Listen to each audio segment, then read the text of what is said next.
خیلی از دوستان مشکل روشن شدن فر گازشون رو دارن. ببینید دوستان، تو تمام فرا این صفحه کامل بلند میشه. برای اینکه امتحان کنید این صفحه رو کامل بلند میکنید، میارین بیرون. ببینید شعله داخل فرو یه دونه فندکی چینی داره برای روشن شدن شعله و یه ترموکوب. تو اکثر موارد ببین ترموکوبلای اینا خیلی خوبه، ترموکوبلای اینا خوبه، به راحتی خراب نمیشه. ولی تو 90% این سوراخ‌هایی که تو نازل وجود داره، اینا به خاطر اینکه گاز ورودی تصفیه نشده و کثیفی داره، معمولا اینا کیپ میشه. بعد میاد این چند تا دونه سمت ترموکوب کیپ میشه و شعله بیرون نمیاد. به خاطر همین ترموکوب حس میکنه که شعله تشکیل نشده و گازو قطع میکنه.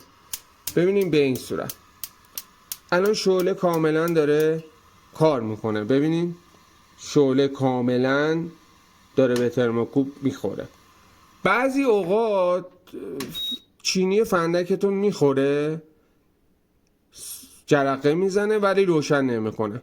ببینید با یه دنباریک چیز کوچیک اون نوک چینی فندک رو میتونین جابجا کنین و نزدیک یه دونه از سوراخ‌های نازلتون ببرید که موقعی که جرقه میزنه راحت روشن کنه. فاصله اون جرقه خیلی مهمه، حداقل باید 2 میل یا 3 میل فاصله داشته باشه که اون قدرت اصلی رو داشته باشه. پس هر موقع به این مشکل خوردین صفحه رو باز کنین و چک کنین، ببینین اول مطمئن بشین مشکل اینا نیستش. اگه به مشکل ترموکوب رسیدین میتونین ترموکوب رو راحت عوض کنین. هر قطعه‌ای هم که خواستین میتونین از پیج من تهیه کنین. اگه هم نخواستین میتونین تماس بگیرین، تکنسین بیاد و این کار رو براتون انجام بده.